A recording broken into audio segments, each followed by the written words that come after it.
मुख्यमंत्री जयराम ठाकुर ने किन्नौर में भाजपा प्रत्याशी ब्रिगेडियर खुशहाल ठाकुर के समर्थन में चुनाव प्रचार किया। उन्होंने किन्नौर के लोगों से भाजपा प्रत्याशी को भारी मतों से जिताने की अपील की। इस दौरान सांगला में उन्होंने एक जनसभा को भी संबोधित किया।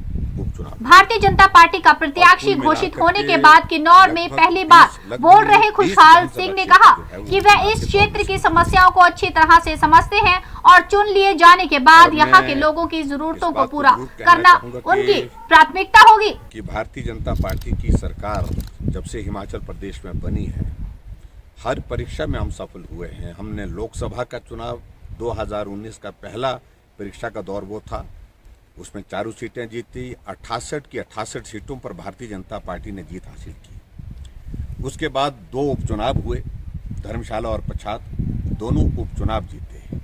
पंचायत के चुनाव हुए, पंचायत के चुनाव जीते। नगर परिषद, नगर निगम और सारे जितने भी चुनाव हुए स्थानीय निकाय के, वो उसमें भी जीत हासिल की। कोविड का बहुत बड़ा दौर जो हमने पिछले 2 सालों से जिसको हम झेल रहे हैं, पूरी दुनिया झेल रहे हैं, ये भी एक बहुत बड़ी कड़ी परीक्षा हमारी हिमाचल प्रदेश की सरकार की थी। उसमें मैं उन्हें बेहतर काम करने की कोशिश की और आपने इस बात को भी देखा होगा, कोविड को मैनेज भी किया।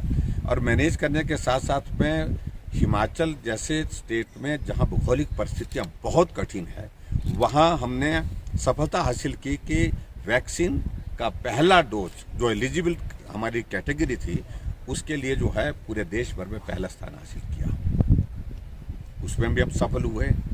अब यहाँ एक परीक्षा का दौर, ये उपचुनाव आ रहे हैं और मैं इस बात को कह रहा हूँ कि निश्चित रूप से उपचुनाव मंडी लोकसभा का भी जीतेंगे और उसके बाद 3 विधानसभा के उपचुनाव जो है उनमें भी भारतीय जनता पार्टी की विजय निश्चित रूप से होगी। और जहाँ तक मंडी लोकसभा क्षेत्र की अगर हम बात कहें, आज हम किन्नौर में यहाँ आपके बीच में आए हैं और यहाँ ब्रिगेडियर खुशहाल ठाकुर हमारे मंडी लोकसभा क्षेत्र से भारतीय जनता पार्टी के प्रत्याशी हैं, जिन्होंने अपने फौजी होने के नाते, एक अधिकारी होने के नाते फौज में एक बहुत महत्वपूर्ण कारगिल का युद्ध में इनकी एक बहुत बड़ी कंट्रीब्यूशन रही है। कारगिल के युद्ध में विजय हासिल करने के लिए इनका एक बहुत बड़ा योगदान रहा है, इसलिए उनको एक बार नहीं अनेक बार सारी चीज़ों को लेकर के अपने जीवन में सम्मानित होने का अवसर भी प्राप्त हुआ। ईमानदार आदमी और आर्मी का अधिकारी और कारगिल पर विजय करने वाला अधिकारी, वो हमने इस चुनाव में उतारा है। तो मुझे पूरा भरोसा है हिमाचल प्रदेश की जनता पूरा सहयोग देगी और निश्चित रूप से इस लोकसभा को हम जीतेंगे। एस्टा न्यूज के लिए सांगला से ब्यूरो रिपोर्ट।